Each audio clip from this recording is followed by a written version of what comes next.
On my 35th birthday, I stand on the rooftop of the Everlasting, the most exclusive hotel in the city that bears my name, Charlotte Day. Thousands of people have gathered in the streets below for the annual Charlotte Day Festival, a national celebration I created after my rebirth. Fireworks explode overhead, painting my name across the night sky. My phone buzzes with birthday wishes from celebrities, politicians, and business moguls, and then his name appears on my screen. James Porter, the man who once forgot my birthday 5 years in a row when we were married. The man whose negligence led to my death in my previous life. Happy birthday, Charlotte. His message reads, "Can we talk? I need your help." I smile as I delete his message. 15 years ago in my first life, I died alone on my birthday while he was at a business dinner he claimed he couldn't miss. Now, in my second chance at life, I've made sure my birthday is a day no one in the country can ignore, especially him. They say revenge is a dish best served cold. I say it's best served with a trademark, a festival, and the sweet taste of success. The first time James forgot my birthday, I made excuses for him. We'd only been married for 8 months, and he was in the middle of launching his first startup.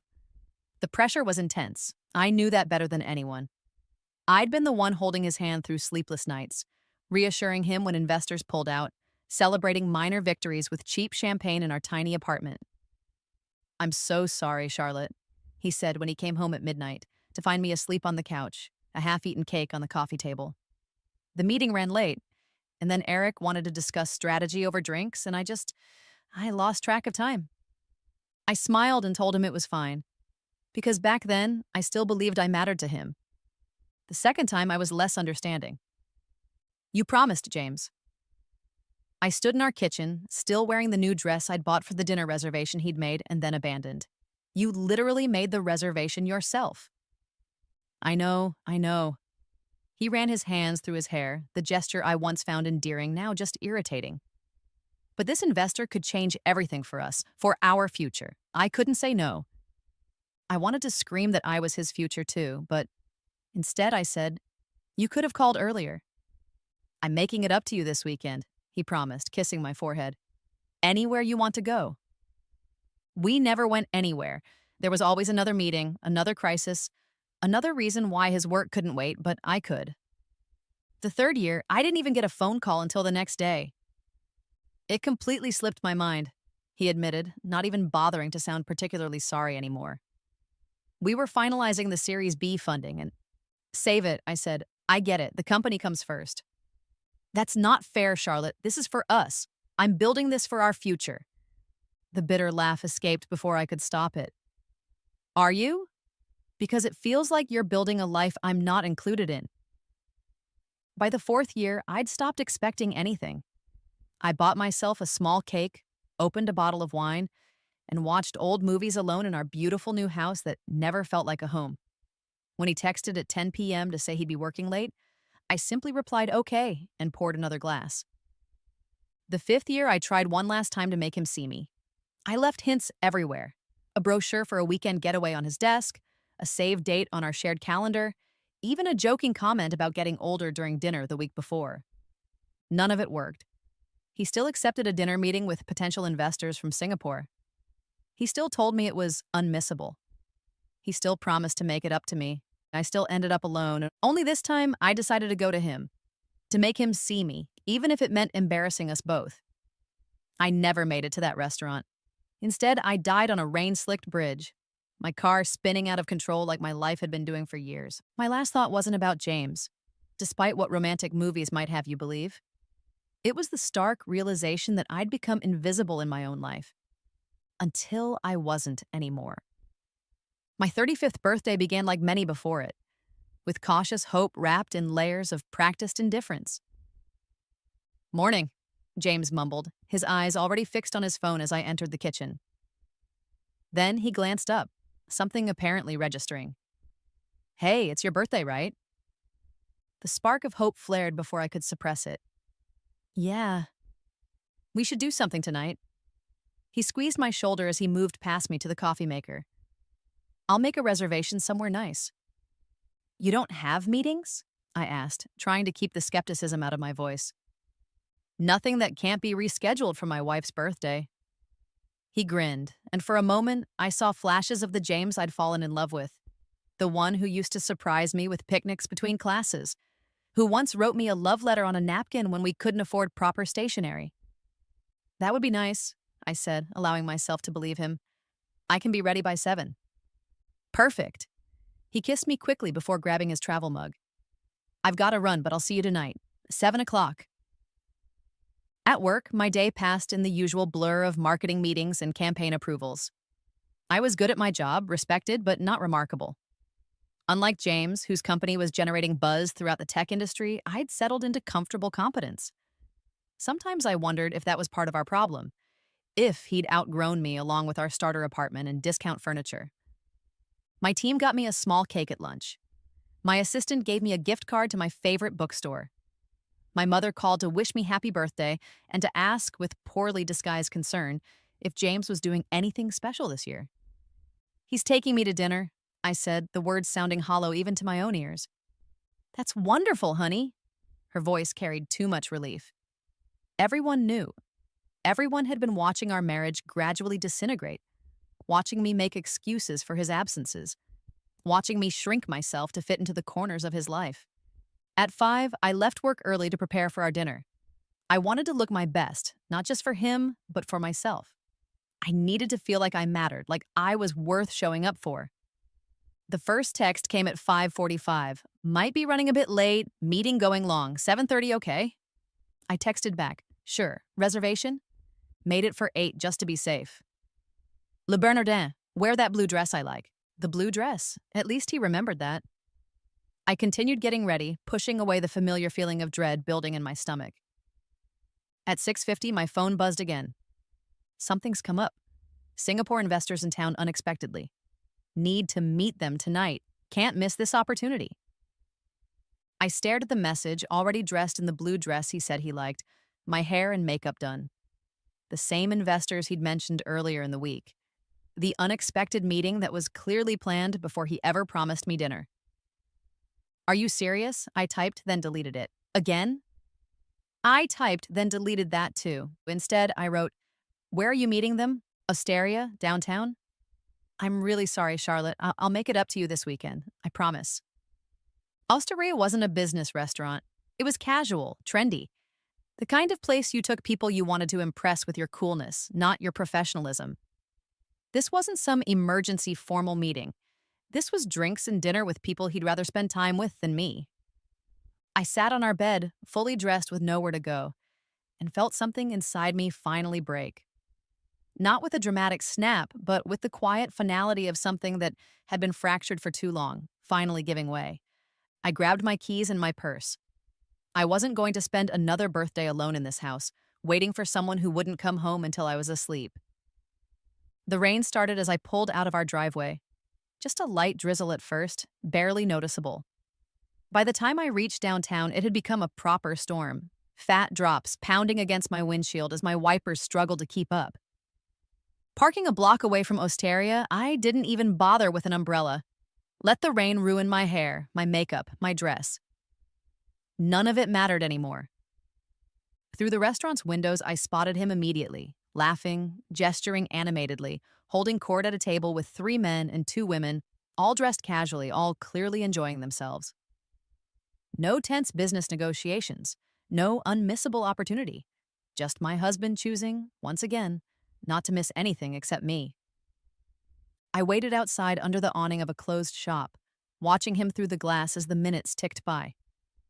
When they finally emerged, huddled under umbrellas and parting with handshakes and laughter, I stepped forward. James! He froze, recognition and then guilt washing over his face. Charlotte, what are you— I thought I'd see this unmissable business opportunity for myself.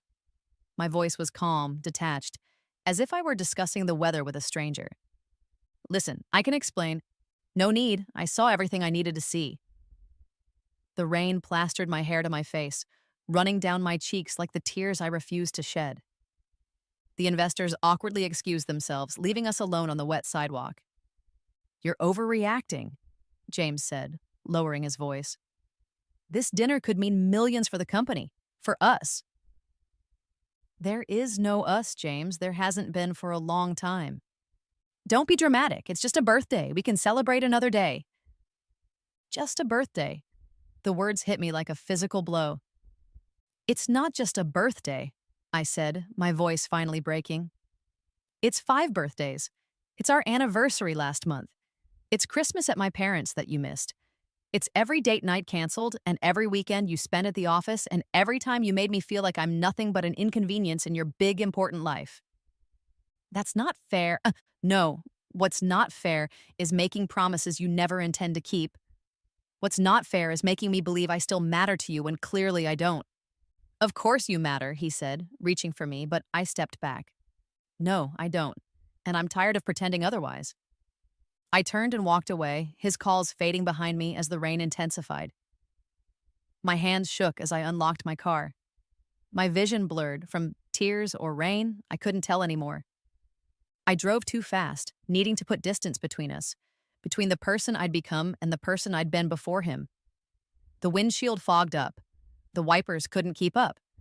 The headlights of oncoming traffic blinded me momentarily, and then the bridge, the sharp turn, the skid. The crash through the guardrail happened in slow motion, giving me time for one last, crystal-clear thought. No one will even notice I'm gone. I wake up gasping, my heart pounding against my ribs like it's trying to escape. My hand flies to my chest, expecting to find it crushed or bleeding, but there's only smooth, uninjured skin beneath my fingertips. Charlotte, you okay? The voice jolts me upright, a voice I haven't heard in years, not since college. Lisa, I croak, my own voice sounding strange to my ears.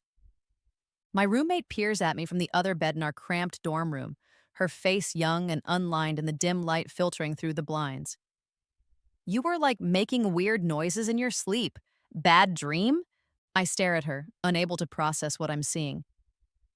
Lisa Wong, my freshman year roommate, who I haven't spoken to since our sophomore year when she transferred to another school, 15 years ago. What? I clear my throat, which feels oddly tight. What day is it? Lisa gives me a weird look. Tuesday, the 23rd. You were up late studying for that marketing midterm, remember? Marketing midterm, sophomore year, before I changed my major to communications. Before I met James. Before everything. What year? I whisper. Now she looks genuinely concerned. Okay, you're freaking me out. It's 2010. Did you drink something weird at that party last night? 2010, 15 years ago. I bolt from the bed and into our shared bathroom, flipping on the harsh fluorescent light. The face that stares back at me from the mirror is both familiar and foreign. My face, but younger. Much younger. The faint lines around my eyes are gone. The highlights I've maintained in my hair for the past decade are absent. I'm looking at 20-year-old Charlotte Day. I died. I know I died. I remember the crash, the water filling the car, the struggle for breath, and then nothing. Until now. I'm calling the RA, Lisa says from the doorway. You're acting super weird. No, I spin around. I'm fine, just disoriented. Bad dream, like you said. She doesn't look convinced but shrugs. Whatever, I'm going to breakfast. Coming? I'll catch up with you.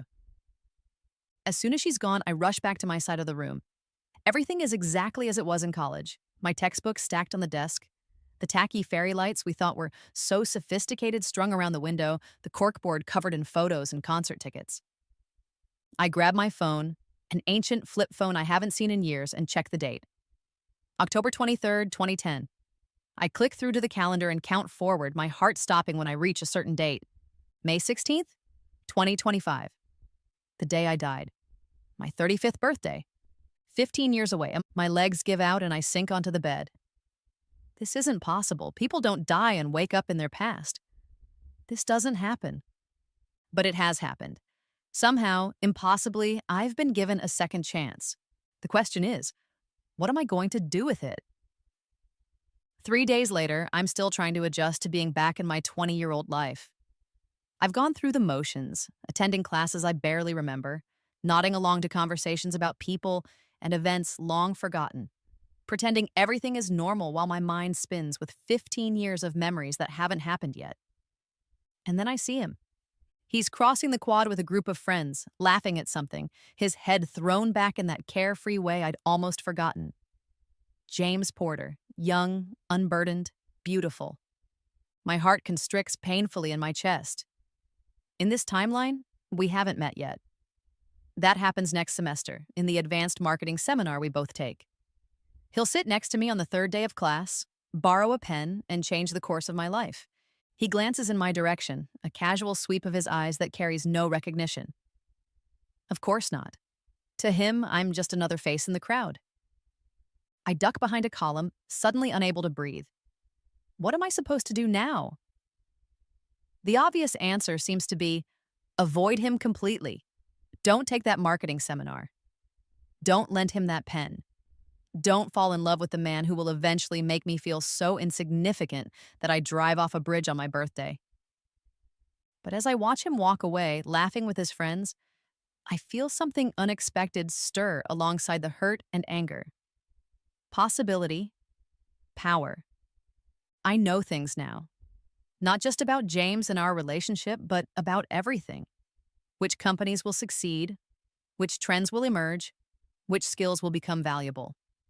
In my previous life, I was a competent but unremarkable marketing executive. Now, I have the chance to be extraordinary. And maybe, just maybe, a part of that will involve showing James Porter exactly what he missed by making me invisible.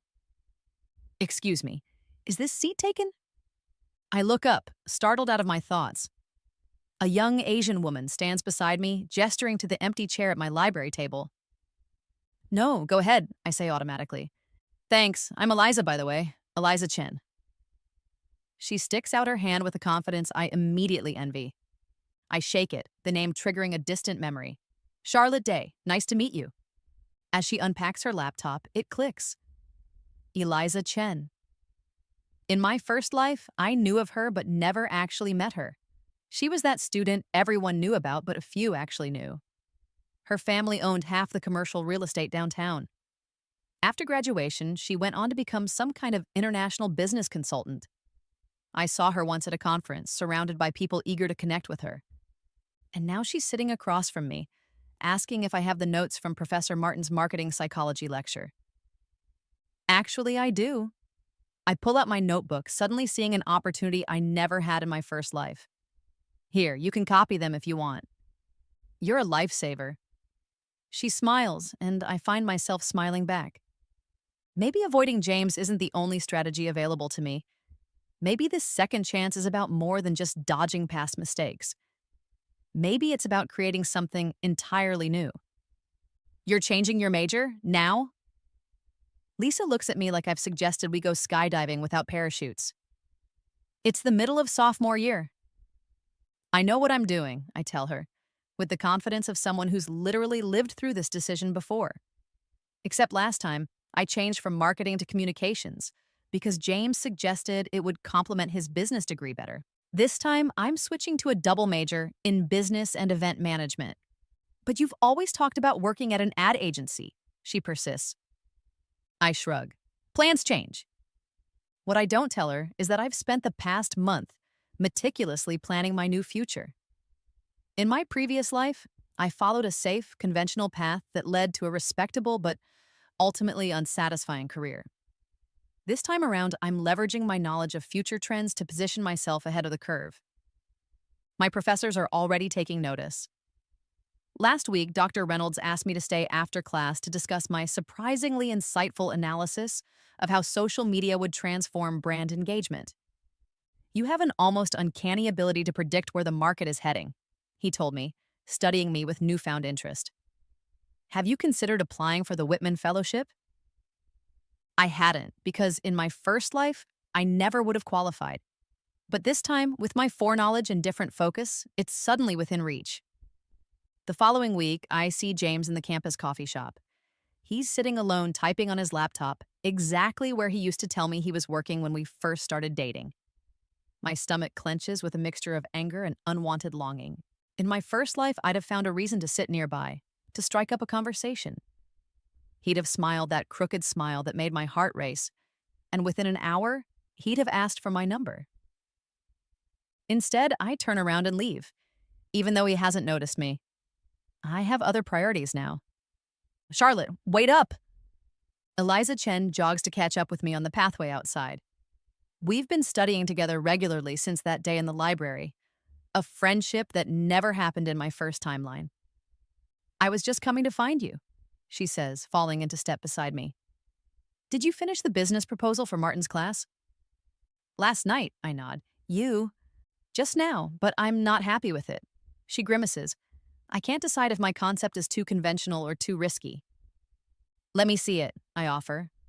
We find a bench and she pulls out her laptop. Her proposal is for a luxury concierge app, something that won't become common for another 5 years in my original timeline. I feel a strange vertigo as I read it, knowing exactly how successful this kind of service will eventually become. This is brilliant, I tell her honestly. She looks surprised. Really? My dad thinks it's wasteful. He says rich people already have assistants. Your dad is thinking about how things work now. This, I tap her laptop screen, is how they'll work in the future. Trust me. Eliza studies me with newfound curiosity. You know, you're different from most people our age. It's like you see things others don't. If she only knew.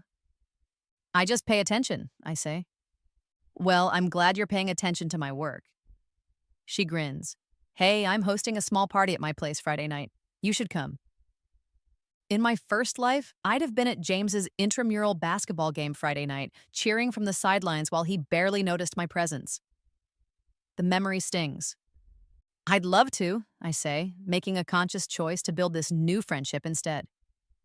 The Whitman Fellowship application is due the same day as Eliza's party.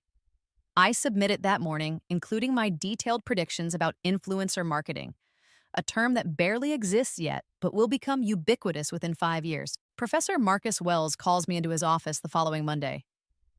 Your application was remarkable, he says, studying me with intense interest. Particularly your forecasting models. I've never seen anything quite like them from an undergraduate. Marcus Wells. In my first life, he published a groundbreaking paper on digital marketing evolution 3 years from now that would establish him as a leading authority in the field. I remember reading it, being impressed by his foresight. Now I have a chance to impress him. Thank you, Professor. I've been researching emerging trends in marketing and consumer behavior. Researching doesn't quite cover it. You're practically clairvoyant. He leans forward. I'm working on a research paper about digital evolution in marketing. Would you be interested in contributing? The paper, his landmark work that will define his career. I'd be honored, I say, feeling a strange thrill at the chance to shape something I once admired from afar. As I leave his office, I spot James across the courtyard. He's looking directly at me this time, his expression curious. For a moment, our eyes meet, and I feel the familiar pull I've been fighting for months. He starts walking toward me, and in that instant, I have to make a choice. Stay and let our paths cross as they did before, or walk away and maintain the new trajectory I've worked so hard to establish. I turn and walk in the opposite direction, my heart pounding. I'm not ready to face him yet. Not until I've become someone he can't possibly make invisible. 5 years later, I'm standing in the office of my own marketing and events consulting firm, staring out at the city skyline. At 25, I've accomplished more than I did by 35 in my previous life. The Whitman Fellowship led to an internship that never existed in my original timeline. Working with Professor Wells on his groundbreaking paper opened doors I never knew existed. His mentorship, combined with my uncanny ability to predict market trends, gave me a reputation as a visionary in the field. I never reconnected with James during college. I made sure our paths didn't cross again, changing my schedule when necessary, avoiding events I knew he'd attend. I heard about him occasionally, his startup launch during senior year, his initial struggles, his eventual modest success with a tech platform that connected local businesses. Nothing like the rapid success he achieved in my first timeline, when I was there supporting him, encouraging him, making sacrifices so he could focus on his ambitions. The thought gives me a complicated satisfaction. Charlotte, Eliza Chen is here to see you, my assistant announces through the intercom. Send her in. Eliza bursts through the door, as glamorous and confident as ever. After graduation, she launched her luxury concierge app with her family's backing and has since expanded it internationally. We've stayed in touch, our friendship growing into a valuable professional connection as well. Charlotte Day, she grins, embracing me. Making waves as usual, I see. That charity gala you organized last month is still all anyone can talk about. Just doing my job, I shrug, but I can't help smiling. The gala raised over $1 million and attracted coverage from major media outlets, exactly as I'd planned. Always so modest. Eliza rolls her eyes, settling into the chair across from my desk. Which is why I'm here, actually. I have a proposition for you. I'm listening. You know how my family owns half the commercial properties downtown? She leans forward. Well, the city council is looking to rebrand the summer festival season. Attendance has been dropping year after year. They need someone with fresh ideas. My heart skips a beat. In my previous life, I briefly worked on a small campaign for the city's summer events. A minor project that went nowhere special, but now... What are you suggesting? I ask, although I already know. I've recommended you to spearhead the rebranding. The whole thing needs a complete overhaul. New concept, new marketing strategy, new everything. You'd have full creative control. My mind races with possibilities. In my first life, I died feeling insignificant, a footnote in my own story. But here's an opportunity to create something lasting, something with my name on it. I'm interested, I say carefully, but I'd need to think about the concept. Of course. Eliza stands, heading for the door. Oh, and there's a committee meeting next Thursday. Several local business owners will be there to discuss potential sponsorships. She pauses. Including James Porter. You know him, right? From college? I keep my expression neutral, though my stomach tightens. I know of him. His company's doing well lately. They're looking to increase their local profile. Eliza studies me. You two would actually make a good team on this. His tech platform, your event expertise. I prefer to work independently, I say, perhaps too quickly. Eliza raises an eyebrow but doesn't press. Think about the festival concept. Let me know what you come up with. After she leaves, I sit at my desk, thoughts swirling. James. After all these years of careful avoidance, our paths are about to cross again. Part of me wants to refuse the project just to maintain that distance, but another part, the part that remembers crying alone on my birthdays, the part that remembers the rain and the bridge and my last thoughts before the crash, sees an opportunity. What if, instead of avoiding James Porter, I could make him see me? Really see me, in a way he never did before? I open my laptop and begin researching the city's history, looking for inspiration. And then I find it, a forgotten historical event that took place on July 16th. My birthday. The original settlement that would become our city was established on that date in 1846. It's barely mentioned in most historical accounts, overshadowed by more dramatic events, but it's there, a perfect foundation for what I'm starting to envision. I sit back, a slow smile spreading across my face. What if I could transform my birthday, the day James repeatedly forgot the day I died, into something impossible to ignore? What if I could create Charlotte Day? You want to rebrand the summer festival as Charlotte Day? The city tourism director stares at me across the conference table, his expression hovering between confusion and amusement. Not exactly, I explain, clicking to the next slide in my presentation. I want to create an entirely new celebration centered around the city's founding date, July 16th. I don't mention it's also my birthday. That detail comes later, once the foundation is established. The Founders' Day concept has been tried before, an older woman on the committee points out. Attendance was dismal. Because it was presented as a dry historical commemoration, I counter. What I'm proposing is a modern festival that honors our heritage while creating new traditions, one that engages both locals and tourists through interactive experiences. I click through my meticulously prepared slides, outlining a vision that's both ambitious and achievable. Interactive historical exhibits enhanced by augmented reality. A marketplace showcasing local artisans, food vendors representing the city's diverse cultural influences, live music, family activities, and most importantly, branding that subtly incorporates my name. Not overtly, not yet, but laying the groundwork. The budget for this would be astronomical, the tourism director says, though I can see he's intrigued. Not necessarily, Eliza chimes in from her seat near the door. My family is prepared to offer several downtown venues at reduced rates for the event, and I've spoken with other potential sponsors who've expressed interest. Such as? The committee chair asks. Porter Digital Solutions, for one, Eliza says, and all eyes turn to James, who sits quietly at the end of the table. He's changed in the 5 years since college, filled out his lean frame, adopted a more polished appearance. Success looks good on him, just enough to have boosted his confidence without the arrogance that developed later in my first timeline. We're interested, he confirms, his voice sending an unwelcome shiver down my spine. A digitally integrated citywide event aligns perfectly with our platform's capabilities.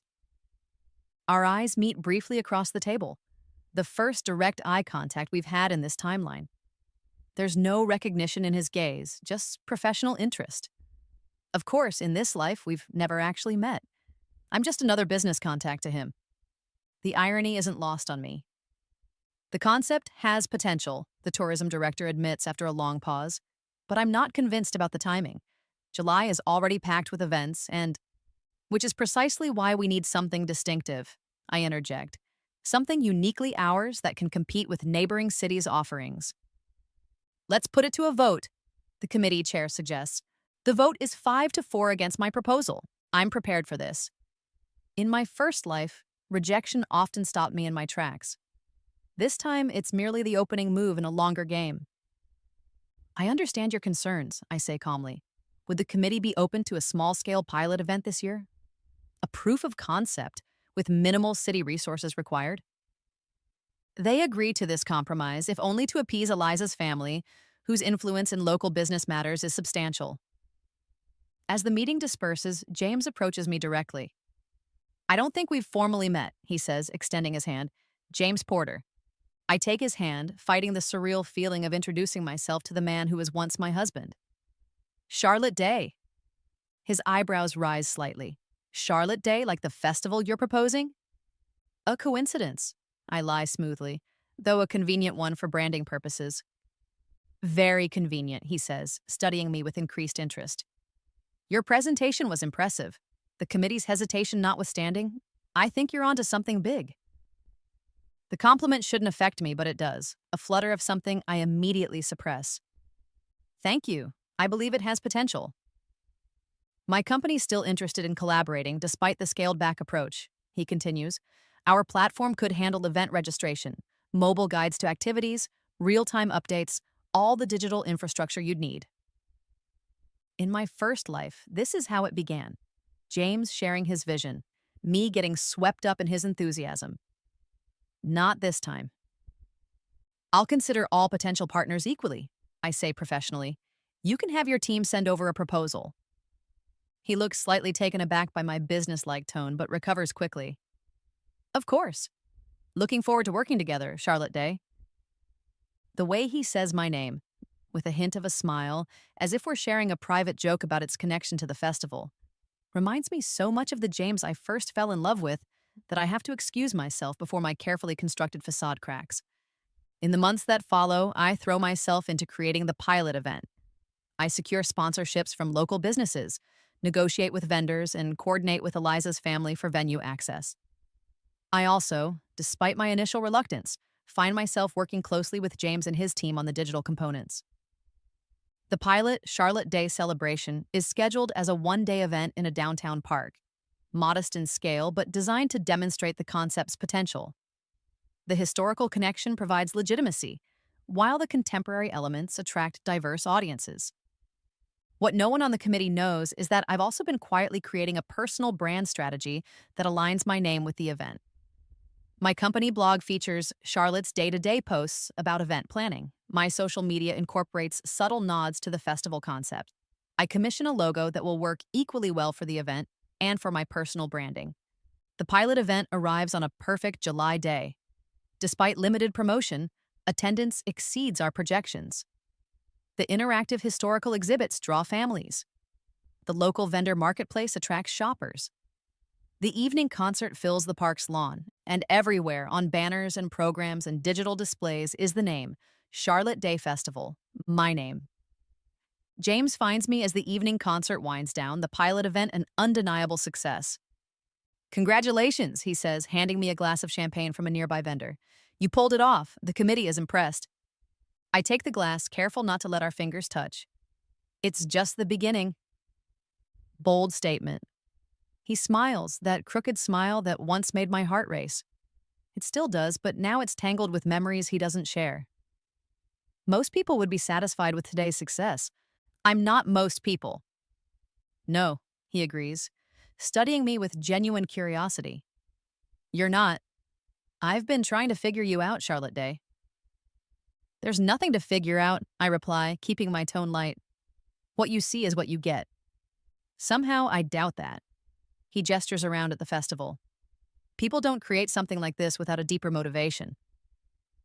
So what's yours? For a moment, I'm tempted to tell him the truth, that in another life, he repeatedly forgot my birthday until I died on that very day. That I've been given a second chance and I'm using it to ensure I'm never invisible again. And instead I say, I believe in creating experiences that matter, that people remember. Well, you've certainly succeeded. No one's going to forget Charlotte Day anytime soon. He raises his glass in a toast. To making your mark. The irony of his words isn't lost on me. I clink my glass against his, allowing myself this small moment of victory. To making my mark, I echo. 3 weeks later, the City Council votes unanimously to adopt the full-scale Charlotte Day Festival for the following year, with a substantial budget allocation. As I leave City Hall after the vote, I find James waiting by my car. I heard the good news, he says. Full approval and twice the budget you requested. Word travels fast. In this case, through Eliza, we had a meeting this morning. He shifts his weight, suddenly looking less confident than usual. Listen, I was wondering if you'd be interested in having dinner sometime, to discuss a more formal partnership between your event company and Porter Digital. In my first life, our first date was a coffee that turned into dinner that turned into breakfast the next morning. We fell hard and fast for each other. I wonder if the same chemistry would exist in this timeline now that I'm a different person. I also wonder if I'm strong enough to resist it. Send me a proper proposal, I tell him, keeping my voice professional. If it makes sense for the festival, we can discuss terms. Disappointment flickers across his face before he masks it. Of course, business first. I unlock my car, aware of him watching me. Was there something else? Just curious about something, he says. July 16th, is that really your birthday? Or is the whole Charlotte Day thing an elaborate branding strategy? I freeze, key in the door. In this timeline, he has no way of knowing my birth date. I've been careful to keep that information private, precisely to avoid this question. What makes you ask? I counter. Just connecting dots. The festival date, your name? He shrugs. Plus, I may have noticed the small cake your assistant brought to your office that day. I weigh my options. Denying it seems pointless. Yes, I admit, July 16th is my birthday. He laughs, genuinely delighted by this confirmation. That's brilliant. You've literally turned your birthday into a city-wide celebration. His expression turns more thoughtful. Most people just have dinner with friends. I'm not most people. I repeat my earlier words, and clearly. He gives me that look again, part admiration, part curiosity. You know, you remind me of someone, though I can't place who. A chill runs through me. I have that kind of face, I guess. No, he says slowly. You definitely don't. I get into my car before he can see the effect his words have on me. As I drive away, I glance in my rearview mirror to see him still standing there, watching me go. 3 years later, I stand at the window of my expanded office, watching workers hang Charlotte Day Festival banners along the main downtown thoroughfare. What began as a one-day event has grown into a week-long celebration that draws tourists from across the country.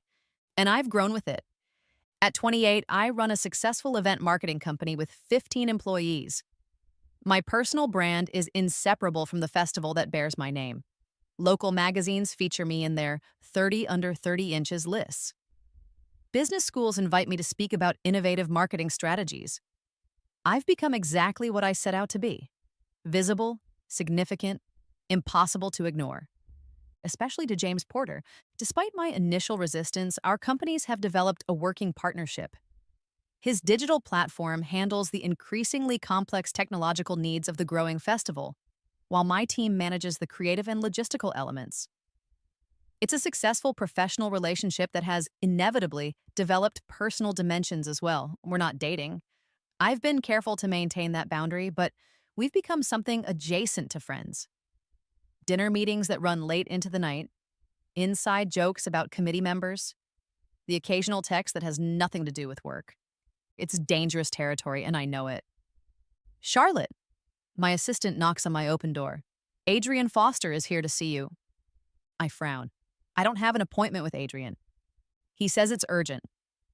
Adrian Foster is the event director for a neighboring city, a man whose festival, our Charlotte Day celebration, has consistently outperformed since its inception. He's made no secret of his resentment. Send him in, I say, curious. Adrian strides into my office with the false confidence of someone on shaky ground. Charlotte Day, he says, my name sounding like an accusation in his mouth. Congratulations on another successful permit approval. The whole week leading up to July 16th. Quite an expansion. Thank you, Adrian. What can I do for you today? He places a folder on my desk. I've been doing some research on the historical significance of July 16th in this city. My pulse quickens slightly, but I keep my expression neutral. It's well documented as the city's founding date. Is it, though? He flips open the folder. Because according to the State Historical Society, the actual signing of the city charter occurred on July 23rd. July 16th was merely when the surveyors completed their initial mapping, a preliminary step at best. I knew this, of course. My selection of July 16th was always more about my birthday than historical accuracy, though the coincidental connection provided necessary legitimacy. Historical records from that period are often inconsistent, I say smoothly. We've worked closely with city historians to ensure our celebration honors the full founding process, which certainly began with that initial survey. That's a creative interpretation, Adrian says with a thin smile. Almost as creative as building an entire festival around your own birthday and convincing the city to fund it. So he knows. I wonder who told him, though it hardly matters now. The date connection is a coincidence that's become part of the festival's charm, I reply. The event's value to the city speaks for itself, regardless of namesake or timing. Does it? Adrian's smile widens. Because I've been speaking with several city council members who might be interested to learn how they've been manipulated into essentially throwing you a multi-million-dollar birthday party each year. Before I can respond, there's another knock at my door, and James walks in without waiting for an invitation. Sorry, I'm late for our... He stops, noting Adrian's presence. I didn't realize you had company. Mr. Foster was just leaving, I say firmly. Adrian gathers his materials slowly, making it clear this conversation isn't over. Think about what I said, Charlotte. This festival may have your name, but it belongs to the city. People deserve to know the truth about what they're celebrating. After he leaves, James turns to me with raised eyebrows. What was that about? I consider deflecting, but find myself wanting to tell him the truth. Or at least part of it. He's discovered that July 16th isn't as historically significant as we've presented it to be, and that it happens to be my birthday. And that threatens him how exactly? James asks, settling into the chair across from my desk. He thinks I manipulated the city into funding an elaborate birthday celebration for myself. To my surprise, James laughs. That's absurd. The festival generates millions in tourism revenue and has put this city on the map. No one cares if the historical connection is slightly exaggerated or if you happen to share a birthday with it. His easy defense of me is both comforting and unsettling, a reminder of how our relationship has evolved in this timeline, despite my attempts to keep him at a distance. Nevertheless, I say, Adrian could cause problems with the council if he pushes this narrative. Then we push back, James says simply. We emphasize the economic impact, the community engagement, the positive press, all the things that actually matter. We? I raise an eyebrow. Of course. He looks surprised that I would question his support. My company's success is tied to this festival too, but more than that. He hesitates. I consider you a friend, Charlotte. I'm not going to let someone like Adrian Foster undermine what you've built. Friend. The word both warms and wounds me. In my first life, James went from stranger to lover to husband so quickly that we never developed the friendship that should have been our foundation. Now, ironically, we have the foundation but nothing built upon it. Thank you, I say, pushing aside these complicated feelings. But I can handle Adrian. I know you can, but you don't have to handle him alone. James leans forward, his expression earnest. That's what partners are for. The word partners hangs between us, loaded with potential meanings. Speaking of partnership, he continues, that's actually why I stopped by. I have a proposal for you, a business proposal. He clarifies quickly, seeing my expression. He outlines a plan to expand the Charlotte Day Festival concept to other cities across the state. A franchise model that would maintain the central branding while adapting to each location's unique character and history. We could create a Charlotte Day experience in 5 major cities by next year. He explains, his enthusiasm infectious. Your creative vision, my technology, Eliza's venue connections, it's the perfect combination. The idea is brilliant, exactly the kind of expansion I've been considering but haven't fully formulated. Of course, James would see the same opportunity. In either timeline, his business instincts are impeccable. It's an interesting concept, I admit, but not without risks. The biggest risks yield the biggest rewards, he counters, using the exact phrase he often repeated in my first life. Think about it, Charlotte. This could transform a local festival into a state tradition, with your name at the center of it all. So, my name, my birthday, my visibility, everything I've been working towards since my rebirth. I'll consider it, I tell him, though in truth, I've already made my decision. 2 weeks later, I file the trademark application for Charlotte Day Festival with the United States Patent and Trademark Office. The approval comes through just as we announce the statewide expansion plan. Adrian Foster's allegations about historical inaccuracies appear in a small article in the local paper, but the story gains no traction. As James predicted, no one cares about the historical technicalities when the festival has become such a beloved and economically beneficial tradition. By year's end, I'm accepting a state tourism award for economic impact, with James and Eliza flanking me on stage as partners in what has become the fastest-growing event series in the region. As I give my acceptance speech, I catch James watching me with an expression I recognize from my first life. Pride mixed with something deeper, more personal. In that moment, despite all my careful boundaries and strategic distance, I realize I'm in dangerous territory. Because while I've successfully made my name unforgettable, I haven't quite managed to make my heart forget him. At 30, I've built everything I set out to create after my rebirth. My event marketing empire spans 3 states. The Charlotte Day Festival has become a recognized brand with celebrations in 12 cities. My name appears on most influential lists in business publications. I've achieved in this timeline what I never even dreamed of in my first life: success, recognition, significance. On paper, my revenge is complete. James Porter can't possibly overlook me now. My birthday has become a cultural phenomenon he couldn't forget if he tried. Yet as I sit across from him in my expansive corner office, listening to his merger proposal, I feel strangely hollow. The synergy is undeniable, James is saying, spreading charts across my desk. Your events platform, my technology infrastructure, together we'd be unstoppable. The merger makes perfect business sense. In the 5 years we've been working together, our companies have become increasingly integrated. This would simply formalize what already exists in practice. But nothing is simple when it comes to James Porter. It's a significant step, I say carefully. I've worked hard to build this company independently. And you'd still have autonomy, he assures me quickly. Think of it more as a partnership of equals than a traditional merger. Partnership, there's that word again, loaded with meanings he can't possibly understand. I'll need time to consider it, I tell him. Of course. He gathers his materials, then hesitates. There's something else I wanted to discuss, but maybe now isn't the time. What is it? I ask, recognizing the nervous energy emanating from him. James takes a deep breath. This is going to sound crazy, but I can't shake the feeling that we've known each other longer than we actually have. My blood runs cold. What do you mean? I don't know how to explain it, he continues, clearly uncomfortable. Sometimes you'll say something or give me a certain look, and it feels so familiar, like deja vu. And I've had these dreams. He stops, shaking his head. Never mind, it's ridiculous. Dreams? I prompt, unable to help myself. Just dreams where we've known each other in a different way, where things didn't go well between us.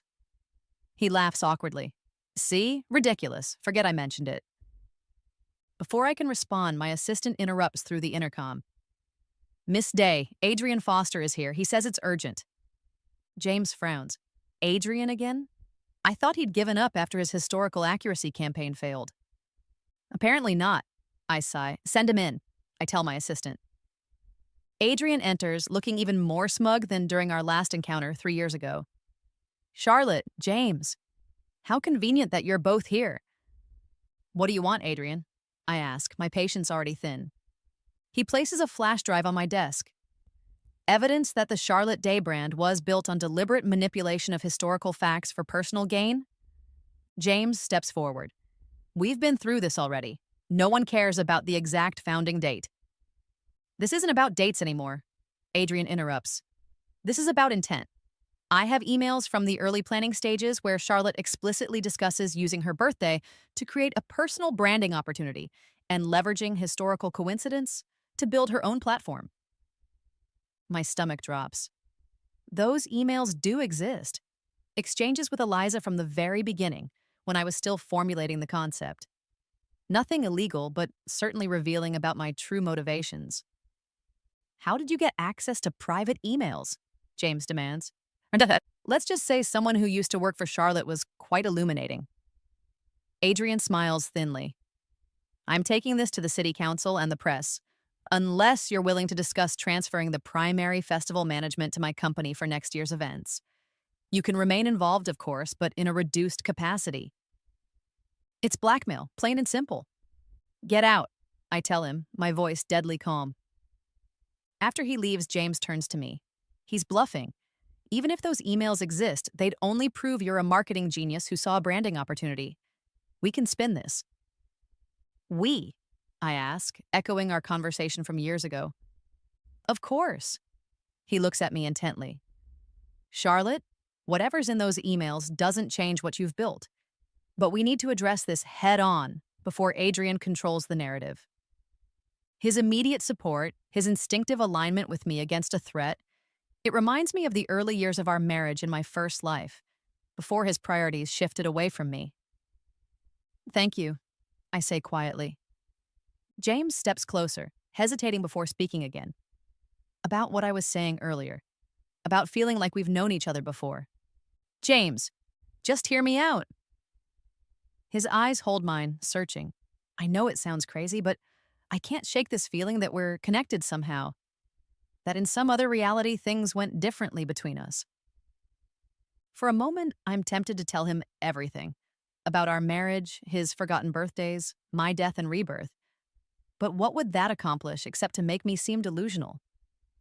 Perhaps in another life, I say lightly, trying to diffuse the intensity of the moment. Maybe, he smiles slightly. But I'm more concerned with this life right now. He takes another step toward me. Charlotte, I've wanted to ask you for years, why have you kept me at arm's length? We work well together. There's clearly something between us. But every time I try to get closer, you pull away. The direct question catches me off guard. In this timeline, I've never given him any reason to understand my reluctance. It's complicated, I manage. It doesn't have to be. His hand reaches for mine, and despite my better judgment, I don't pull away. Life's too short for complications. If there's something between us, shouldn't we at least explore it? Life's too short. If only he knew how literally I understand that sentiment. Looking at him now, earnest, present, so different from the man who forgot my birthday and indirectly caused my death, I feel my carefully constructed walls beginning to crumble. Maybe we should, I hear myself say. His smile in response makes my heart twist with both hope and fear. Because despite everything I've built in this second chance at life, despite all my success and visibility, I've never fully addressed the most painful part of my first life, loving someone who gradually stopped seeing me. And now I'm about to risk it all over again. 2 months into our new relationship, James and I are developing strategies to counter Adrian's threats when my phone buzzes with a call from Eliza. Charlotte, have you seen the news? Her voice sounds tight with concern. No, what's happened? Adrian Foster just gave an interview claiming the Charlotte Day Festival is built on historical fabrication and personal vanity. He didn't explicitly mention your emails, but he hinted at forthcoming evidence.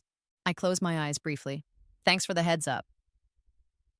After hanging up, I relay the information to James, who's been working from my condo all morning. He's making his move, James says grimly. We need to get ahead of this. How? If he releases those emails, then we control the narrative. James paces the room, thinking aloud. What if we lean into it? Yes. You created a brilliant marketing strategy that aligned your personal brand with a city celebration. Yes, you leveraged a historical coincidence to build something meaningful. So what? That's not a scandal. It's a business school case study in successful branding. His approach is clever, but I'm not convinced. The council might see it differently. They don't like feeling manipulated. They like tourist dollars and positive press coverage, James counters. And besides, we've discovered something interesting about Adrian's sudden crusade against you. What? James pulls out his tablet, showing me financial records. Meridian Events Group has been quietly funding Adrian's investigations into Charlotte Day. They're a national company looking to expand into our market. They want to discredit me so they can take over the festival franchise, I realize. Exactly. This isn't about historical accuracy or public interest. It's a corporate takeover attempt. We spend the next week building our counter strategy, working so closely that the lines between personal and professional blur completely. James practically moves into my condo, our days spent strategizing and our nights spent in an intimacy that feels both new and hauntingly familiar. One night, as we lie in bed reviewing press statements, I find myself studying his profile. The same face I once knew so well, now slightly different in this timeline. What? He asks, catching my gaze. Nothing, just thinking about how strange life can be. He sets aside his laptop. Strange how? The paths we take, the choices we make, how one decision can change everything. James turns to face me fully. Like your decision to create Charlotte Day? Or mine to propose a partnership? Both, all of it. I hesitate, then ask the question that's been haunting me. Do you ever wonder who you might have been if you'd made different choices? Sometimes. He traces a finger along my arm thoughtfully. I might have focused exclusively on tech development instead of event integration. Might have moved to Silicon Valley instead of staying here.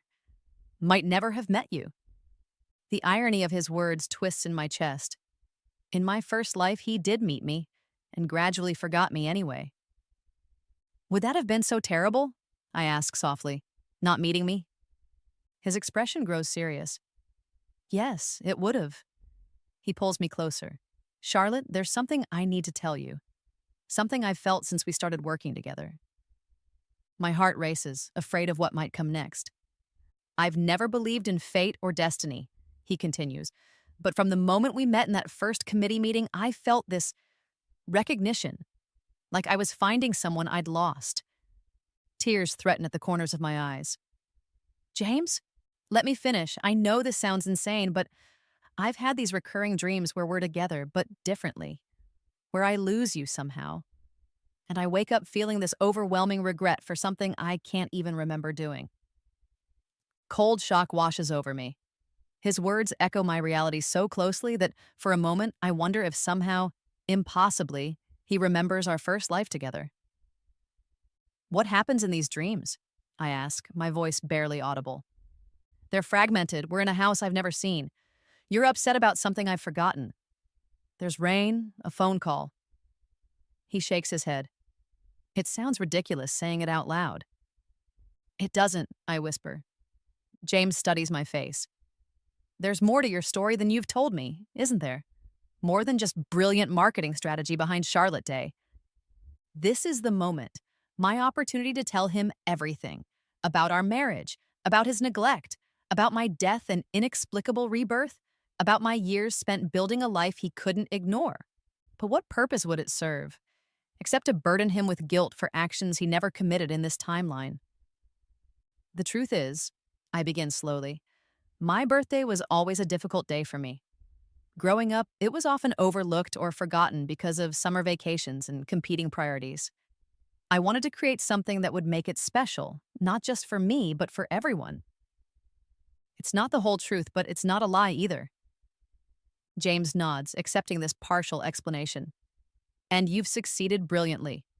No one will ever forget Charlotte Day now. The irony of his words, so similar to what he once said in my first life, hits me hard. But this time, there's no dismissal in his tone, only admiration. Later that night, as James sleeps beside me, I slip out of bed and stand by the window, looking out at the city illuminated below. In 2 weeks, it will be decorated with Charlotte Day banners and lights, celebrating the festival that bears my name and my birthday. My phone buzzes with a late-night text from Eliza. We need to talk about these dreams James is having. I think you should tell him the truth. I stare at her message in shock. How does she know about his dreams? About my truth?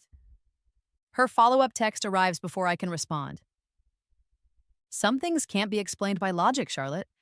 I've suspected for years that your market predictions weren't just good guesses. No one could have been that consistently right. It's time to be honest, with James and with yourself. My hands shake as I type back, what exactly do you think you know? Her response is immediate. That you've lived this before. That you came back to change things. That Charlotte Day isn't just about making your mark. It's about making sure you're never forgotten again. I sink onto the edge of the bed, mind reeling. How could Eliza possibly know this?